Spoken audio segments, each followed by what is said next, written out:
Oke, welcome back to our semantics class. Dan kali ini kita akan lanjutkan pembahasan yang sudah kita sampaikan pada minggu sebelumnya. Today, hari ini, we are going to discuss about the continuation. Jadi kita akan membahas lanjutan dari yang sebelumnya. Kita sudah membahas reference, kita juga sudah membahas sense. Maka hari ini kita akan membahas logic. Kemudian kita juga akan membahas dictionary, kemudian word formation, pembentukan kata, verbs, dan yang terakhir kita akan membahas terms in semantics. Oke, apa saja isinya? So let's start with the word logic. Oke, jadi salah satu materi yang kita pelajari when we are studying semantics adalah istilah logic. Logic deals with meanings in language systems, not with actual behavior of any sort. Ya, jadi kita bicara masalah logic dan itu berkaitan dengan meanings yang ada dalam sebuah sistem bahasa. Jadi bukan berkaitan dengan behavior yang ada di bahasa tersebut. Logic itu sendiri deals most centrally with proposition. Ya, jadi dia berhubungan dengan proposition, berhubungan dengan statement yang dimunculkan oleh seseorang. Jadi tidak ada berhubungan langsung dengan utterance yang merupakan behavior tadi. Proposition, statement, content atau meaning yang ada dalam sebuah statement. Itu yang kemudian dibahas dalam logic. Oke, contoh logic itu adalah misalnya seperti ini. Ini adalah rational behavior, salah satu penggunaan logic dalam in our daily life. Jadi, contohnya adalah kita punya goal, kita punya tujuan, tujuannya adalah to alleviate our hunger, untuk menghilangkan rasa lapar. Nah, ketika kita merasa lapar misalnya, kemudian kita punya assumption and knowledge. Hunger, kata hunger itu, dia bisa alleviated by eating food, bisa dihilangkan dengan memakan makanan. Nah, kemudian di depan kita ada cheese. Ya, cheese is a food, is food. Cheese itu adalah sebuah makanan. Ya, kemudian there is a piece of cheese in front of me. Dan di depan saya sekarang ada sepotong keju. Dan saya memiliki kemampuan untuk memakan keju ini. Nah, ini adalah assumption and knowledge yang kita punya. Jadi, lagi yang pertama, rasa lapar itu bisa dihilangkan dengan memakan sebuah makanan. Kemudian keju itu adalah makanan. Dari depan saya ada sepotong keju dan saya memiliki kemampuan untuk memakan si keju tadi. Calculations, ya. Kalau rasa lapar itu dihilangkan dengan memakan makanan dan cheese atau keju adalah makanan, maka logikanya rasa lapar itu tadi bisa dihilangkan dengan memakan keju. Ya, if hunger, jika rasa lapar is alleviated by eating cheese, bisa dihilangkan atau dihilangkan dengan memakan keju. Itu artinya rasa lapar yang sekarang saya miliki akan hilang ketika saya memakan potongan keju yang ada di depan saya. Dan memakan potongan keju di depan saya ini kan menghapuskan makanan saya. Dan tujuan saya sendiri adalah untuk menghilangkan rasa lapar. Sehingga dengan memakan potongan keju ini, maka saya akan bisa mencapai tujuan saya, yaitu menghilangkan rasa lapar. Ini adalah calculation-nya. Kemudian dari sini, rational actions yang merupakan hasil dari logiknya adalah eating cheese. Ya, ini juga berlaku ketika nanti kita berbicara atau ketika kita mencoba untuk memahami sebuah makna. Ya, misalnya ini ada contoh ya. Ada kata baku tembak. Dalam kata baku tembak itu otomatis assumption and knowledge yang kita punya adalah itu berarti ada kedua belah pihak yang sama-sama masing-masing menggunakan sama-sama masing-masing memiliki senjata berupa pistol atau apapun itu yang bisa digunakan untuk menembak. Sehingga dengan itu, maka kemungkinan terjadi yang kata baku tembak tadi. Tapi ketika kata baku tembak digunakan misalnya, dan ternyata hanya satu pihak yang memiliki senjata, maka secara sederhana, secara logikanya semantik itu tidak akan masuk. Illogical, jadi dia tidak logis untuk penggunaan kata baku tembak. Maka kita bisa menggantinya dengan menggunakan penembakan. Itu adalah contoh bagaimana kemudian kita menggunakan logic untuk memahami meaning atau menggunakan atau memilih kata yang tepat untuk mengekspresikan sesuatu. Okay, that's it. Nah, the next one ya. Terus bagaimana kita kemudian bisa menemukan logic yang tepat untuk semantics misalnya. Kan otomatis kita harus punya knowledge ya, seperti yang dia bilang tadi. Nah, salah satu resources yang bisa kita gunakan adalah dictionary. Kenapa? Karena dictionary is a central part of description of any language. Dia merupakan salah satu bagian penting atau bagian utama yang digunakan untuk menggambarkan sebuah bahasa. Ya, a good ordinary household dictionary, ya, biasanya kamus yang baik itu dia setidaknya punya 3 informasi. Jadi kalau nanti cari kamus misalnya yang memang benar-benar ingin digunakan sepenuhnya untuk knowledge, menurut buku ini ada 3. Yang pertama adalah phonological information about how the words is pronounced, bagaimana kata tersebut diucapkan. Yang kedua adalah grammatical, yang di dalamnya adalah syntactical and morphological information about its part of speech. Apakah dia masuk kategori noun, verb, dan sejenisnya. Dan inflections, seperti plural, singular, dan past tense dan present tense. Itu adalah yang kedua. Yang ketiga adalah ada semantic information about the words meaning. Nah, ketika ada 3 ini, maka kita bisa mendapatkan, we can gain the knowledge about the words or term. Ya. Sekarang kita lihat bagaimana sih prosesnya kalau misalnya orang mau menyusun kamus. Nah, yang harus mereka lakukan adalah mereka harus punya ini. Ya. Ada marriage, 1. Ya. Marry, 1, ini artinya kata tersebut bisa merujuk kepada meaning yang lebih dari 1.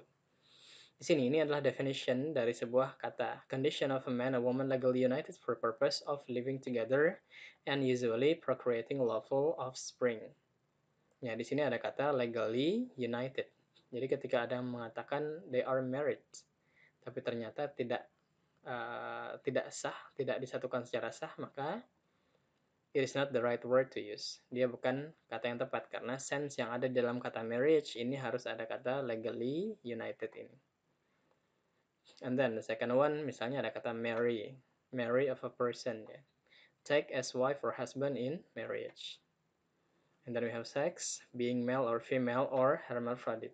Nah, ini adalah definition dari kata-kata ini. Kemudian di sini ada kata woman, adult, human, female. Jadi kata woman itu dia harus memenuhi yang di sebelah sini, baru kita bisa mengatakan ini sebagai woman. Yang pertama apa? Yang pertama adalah adult. Ya. Yang kedua adalah human. Jadi kalau dia bukan human, animal, misalnya kita tidak mengatakan woman, kita akan mengatakan male or female saja.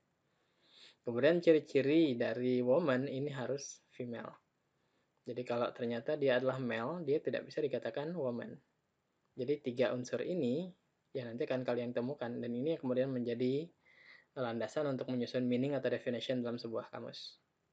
Ya, ini dia. Jadi untuk menjadi woman dia harus terpenuhi yang ini, untuk menjadi wife dia harus terpenuhi yang ini. Condition seperti yang kita bahas sebelumnya. Oke, lalu ada kata man misalnya. Man is given two separate sense here. Ada number 1, 2, 3, 4 ya. Ini ada man 1, man 2, man 3. Ini menunjukkan bahwa meaningnya berbeda. Kita lihat contohnya.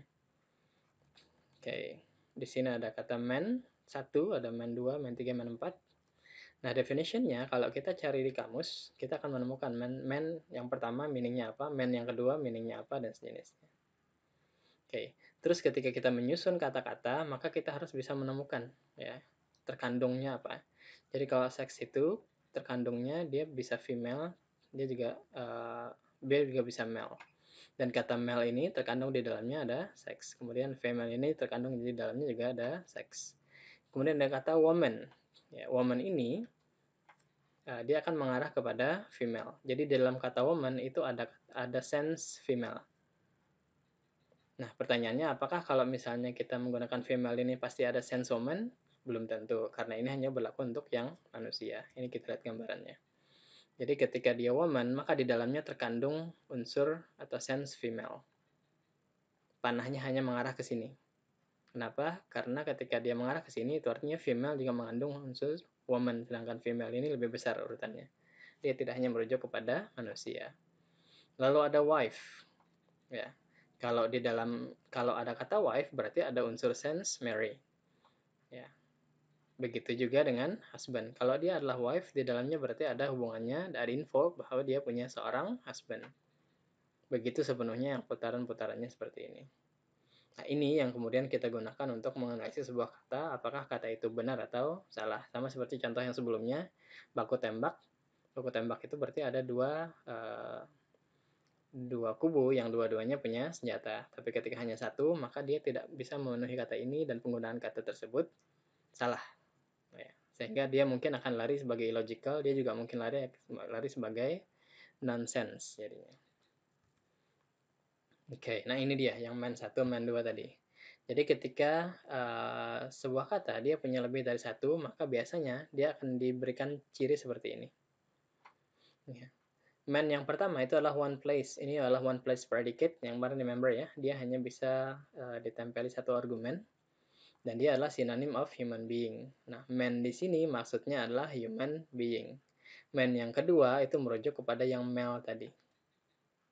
Ya, jadi kata man dia punya dua meaning. Man yang pertama meaningnya adalah manusia, man yang kedua adalah laki-laki dewasa. That's it. Sehingga dia punya 1 dan 2 seperti ini. That's it. Woman, one place, hyponym of female, hyponym of adult, hyponym of human being.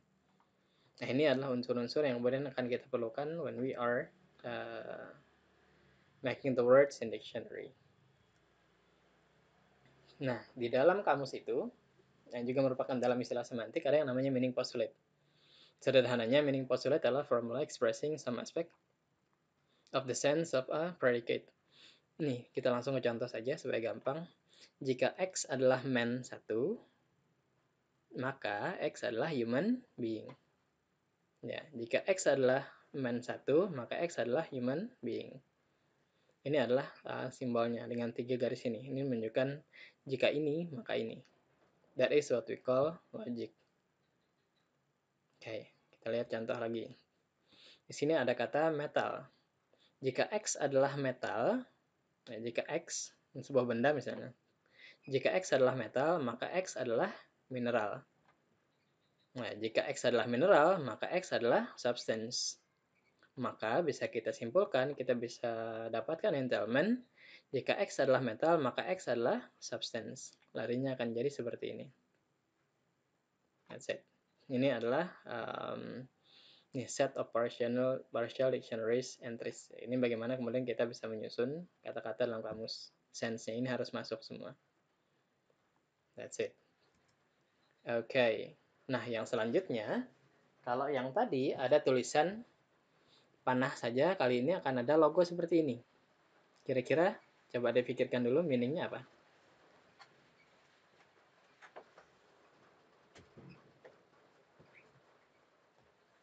Oke, jadi ketika ada bentuk, kalau di matematika itu menunjukkan unlimited kali ya. Jadi ketika kita punya simbol tersebut, ya, yang dimaksud adalah negasinya. Maksudnya itu adalah lawan dari sense yang ada di depannya itu tadi. Ya, jadi for example di sini kita punya jika X adalah male, maka X bukan female. Ya, jadi bentuknya seperti itu cara bacanya. Jika X adalah male, maka X bukan female. Jika X itu adalah sesuatu yang abstrak, maka X itu bukan sesuatu yang konkret. Ya.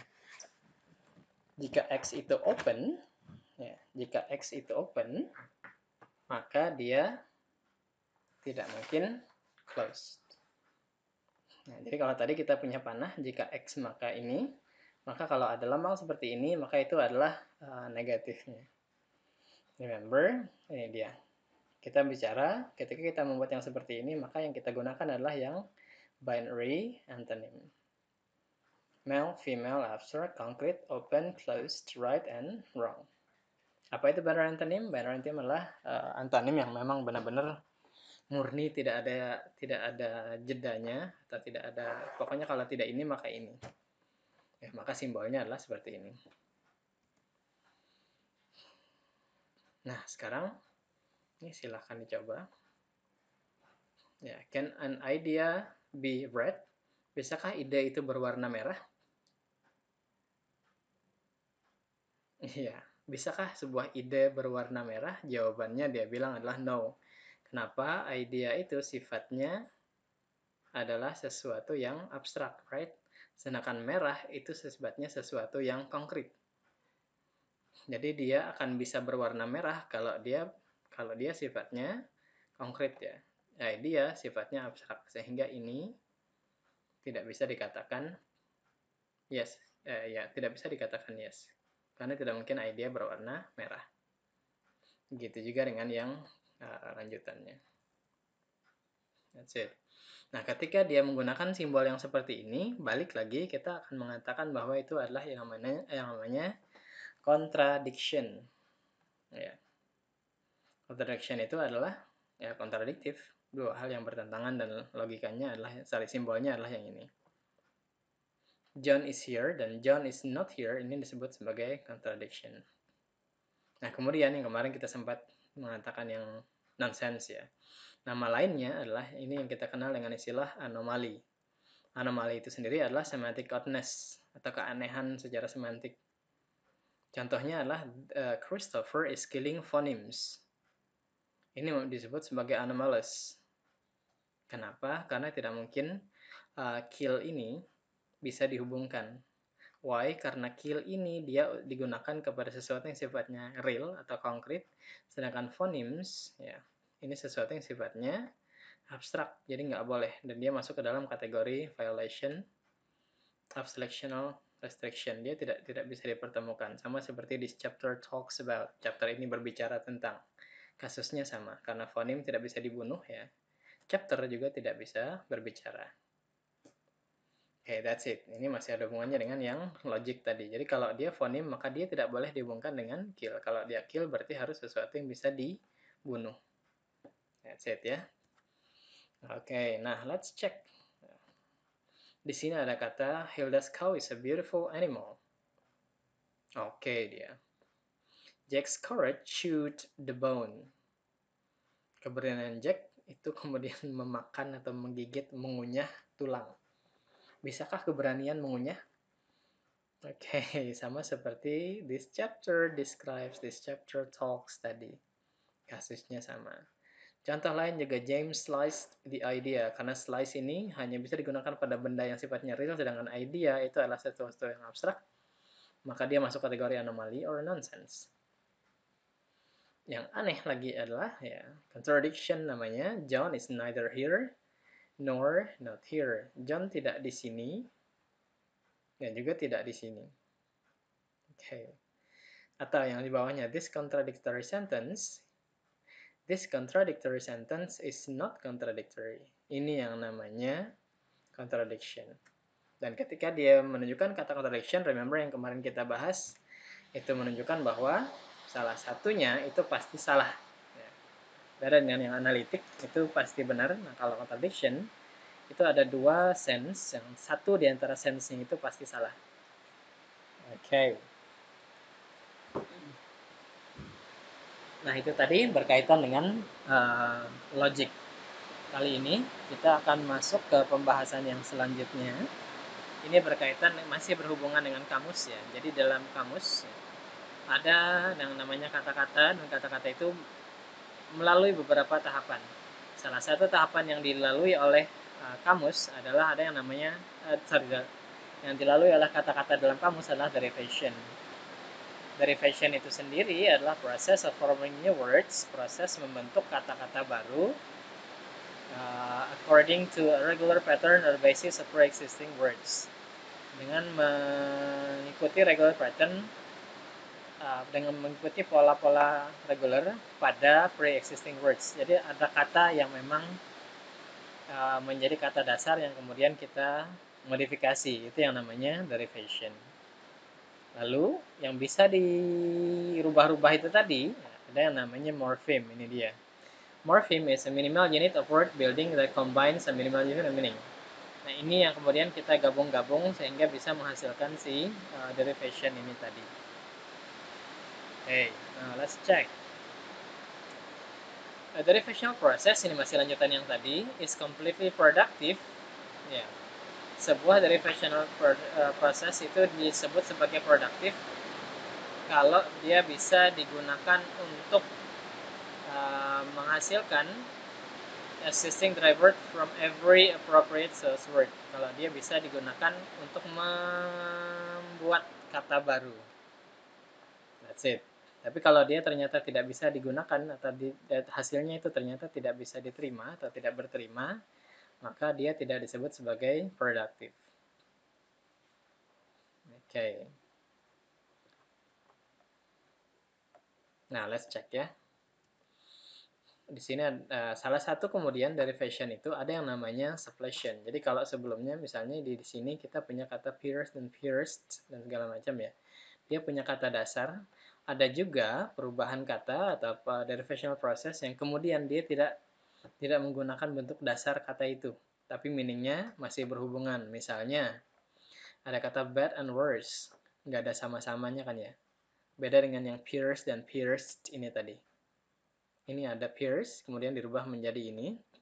Tapi di bagian sini ada kata bad berubah menjadi worse. Is berubah menjadi was misalnya. Nah, itu adalah perubahan yang kita sebut sebagai suppletion. Dan dia morphologically unrelated. Dia tidak ada seolah-olah tidak ada hubungannya secara morfologi. Tapi secara meaning, dia berhubungan. Bad artinya buruk, worse, lebih buruk. Ini yang namanya suppletion. Oke. Nah, ini adalah proses derivation ya. Dari kata laugh menjadi laughter. Proses yang pertama adalah morphological process. Itu adalah penambahan morfem ter pada kata laugh. Secara sinteks, ketika dia ditempelkan yang ini, maka verbnya itu berubah menjadi noun.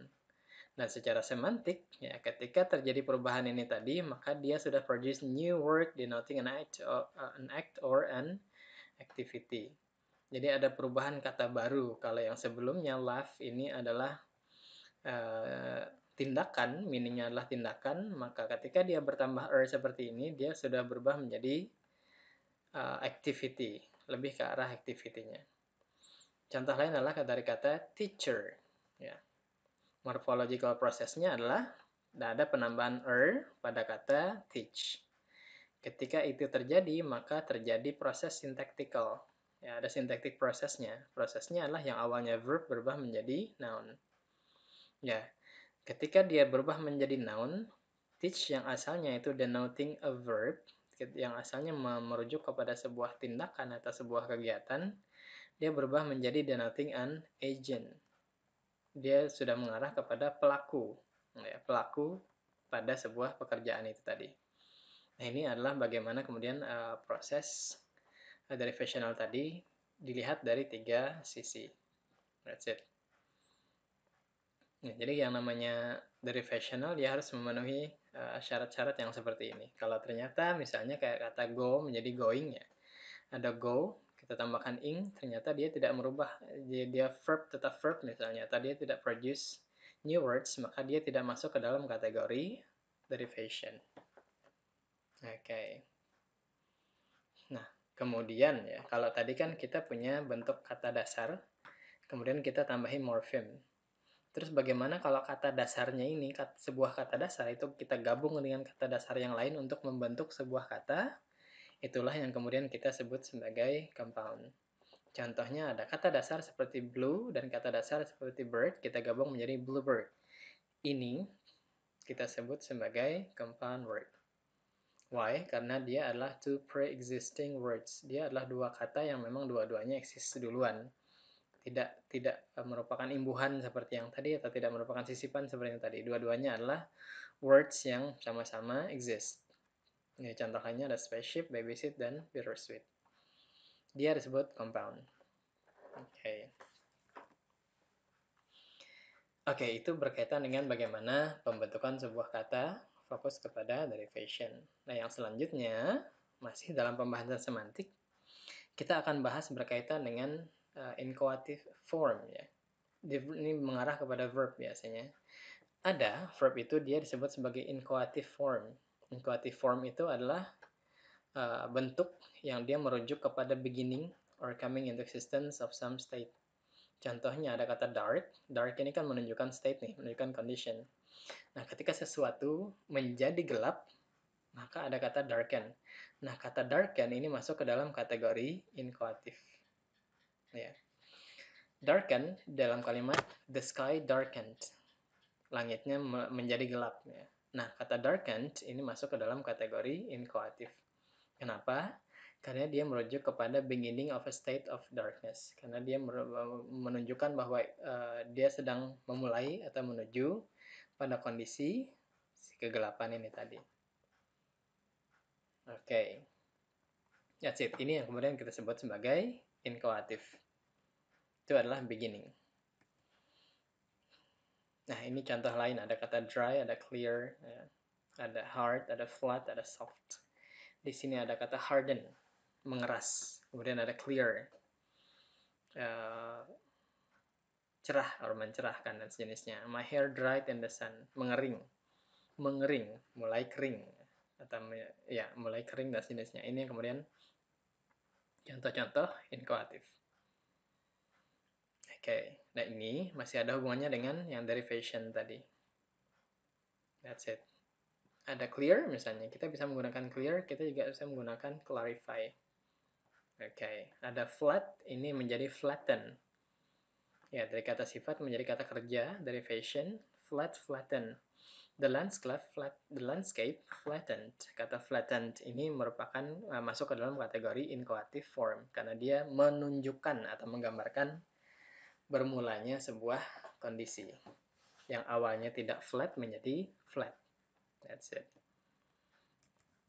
Nah, jadi selain yang pertama tadi ada yang namanya inchoative, dia menunjukkan bermulanya sebuah condition. Ada lagi yang namanya causative. Causative ini adalah sebuah form, biasanya merujuk kepada kata kerja, yang itu menunjukkan bahwa ada sesuatu yang terjadi, bahwa kata kerja yang diucapkan itu menyebabkan sesuatu terjadi. Ketika kata kerja tersebut menyebabkan sesuatu terjadi, maka dia disebut berada dalam causative form. Contohnya adalah open, yang merupakan transitive verb. Is the causative form corresponding to open? Kenapa open ini adalah causative? Karena ketika kita mengatakan kata open, itu artinya, nih contohnya, if one opens the door, for example, one causes it to open. Dia menyebabkan pintu ini terbuka. Jadi kata membuka ini adalah causative. Kenapa? Karena dia menyebabkan si door ini tadi terbuka. Ya, itu yang namanya causative. Oke. Nah, ini juga ada contohnya. Redden, memerahkan atau membuat merah.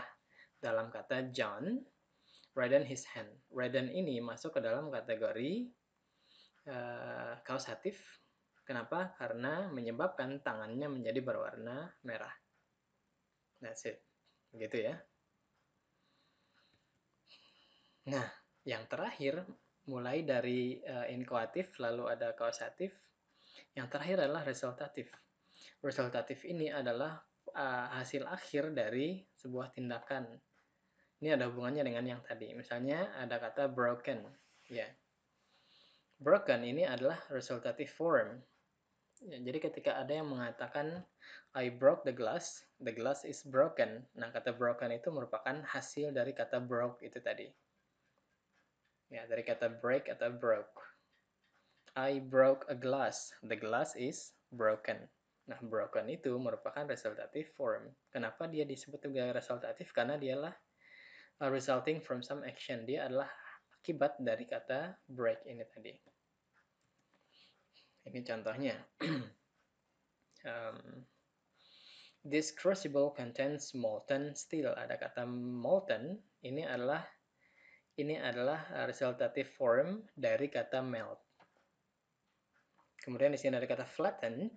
Ya, flattened ini sendiri adalah resultative form dari kata flatten. Jadi flatten ini adalah kausatifnya. Ketika ini adalah kausatif, maka kausatif si flatten ini menyebabkan sesuatu itu menjadi flattened. Freeze, membekukan, ini adalah kausatif. Ketika ada kata membekukan, berarti dia menyebabkan sesuatu menjadi beku. Ketika sesuatu itu beku, nah kata beku itu adalah merupakan resultatif dari kata freeze ini tadi. Jadi kalau mau digambarkan bentuknya jadi seperti ini. Ada inchoative ya, ada state. Lalu untuk menggambarkan ini kita akan menggunakan inchoative. Lalu dia akan melalui proses, ya proses itu melibatkan action. kata kerjanya kemudian masuk ke dalam kategori kausatif. Ketika dia sudah menjadi sesuatu yang sifatnya state yang baru atau hasil dari tindakan ini tadi, dia disebut sebagai resultatif. Ya, misalnya ada sesuatu yang straight ya. Straightens ya. Ini adalah bentuk inkoatifnya, meluruskan, mulai meluruskan. Kemudian meluruskan itu sendiri dia masuk ke dalam kategori kausatif. Kenapa? Karena dia menyebabkan sesuatu lurus.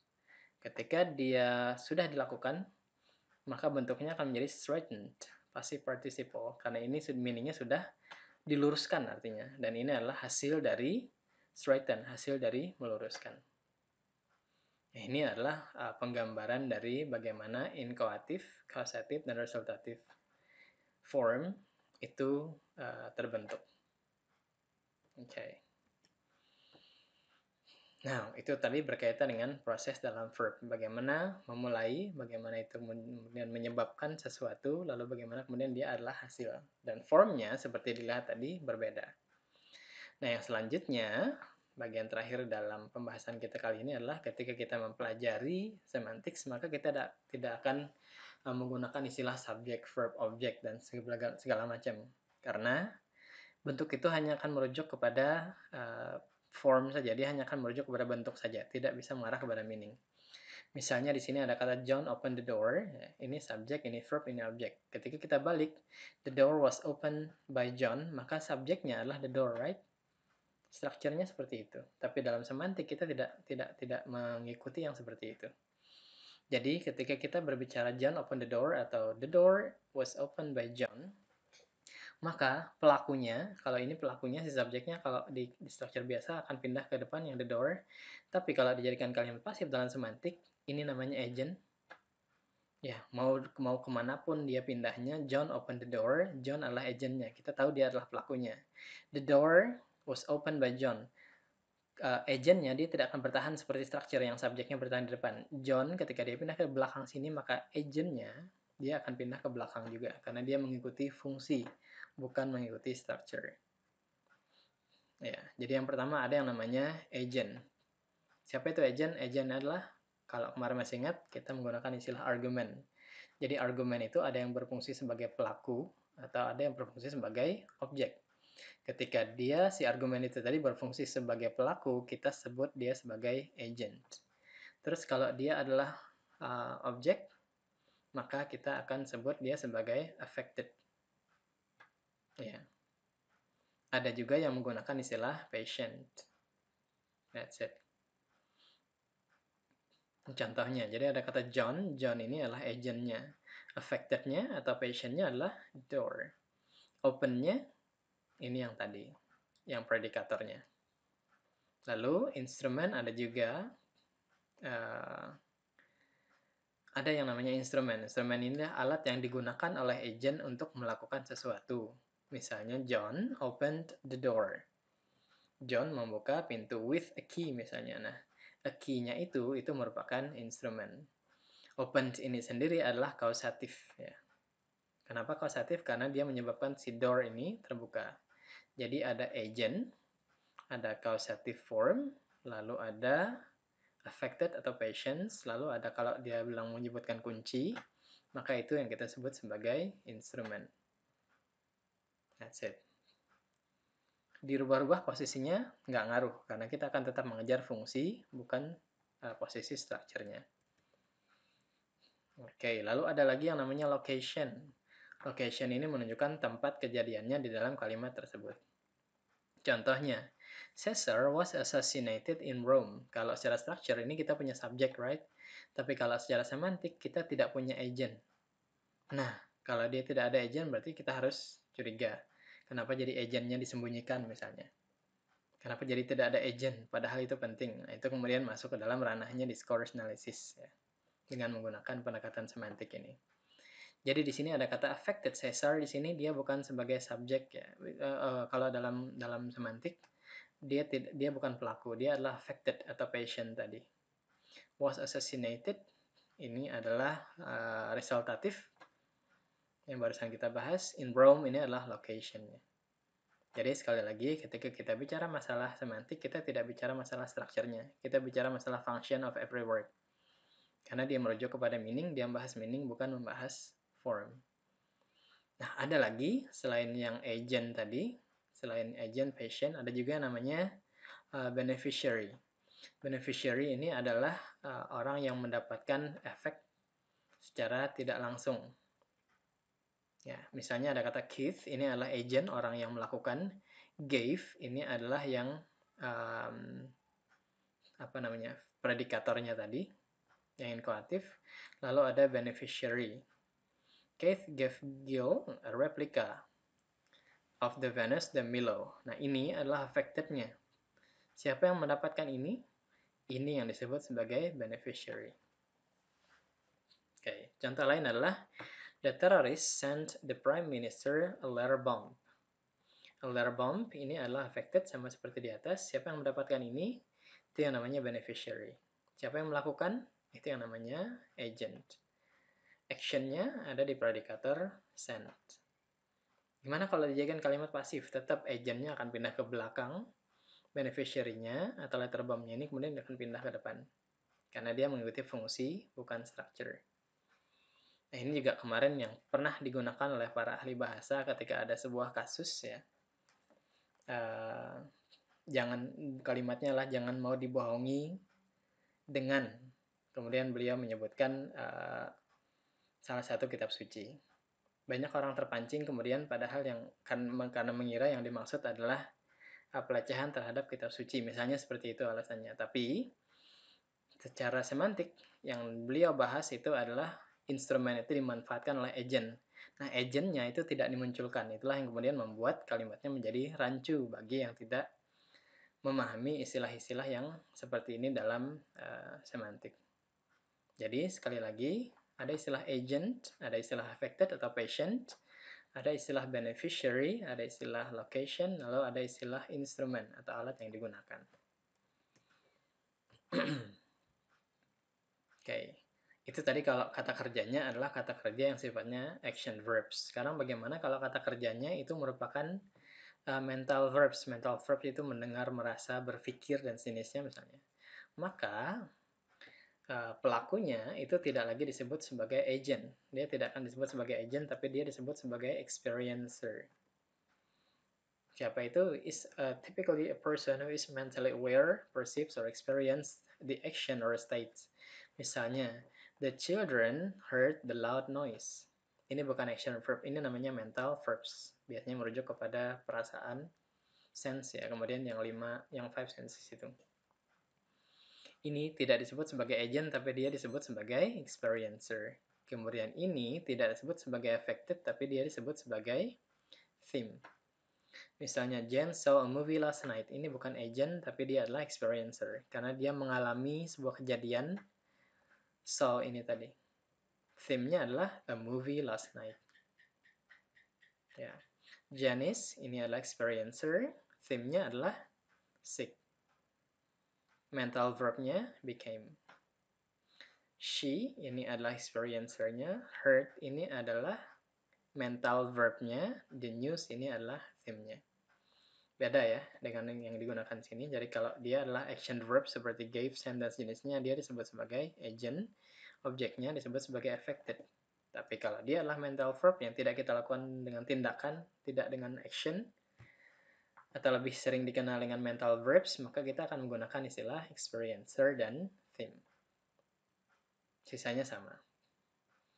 Oke, that's it. Itu adalah terms yang kita gunakan ketika kita membahas semantik. Oke, so I think that's all for today. Mudah-mudahan videonya bermanfaat. Kalau bingung silahkan you can ask, silahkan bertanya, atau bisa diputar ulang videonya supaya 2 atau 3 kali mungkin supaya lebih paham. Okay, I think that's all for today. Thank you for watching. Semoga bermanfaat and good luck.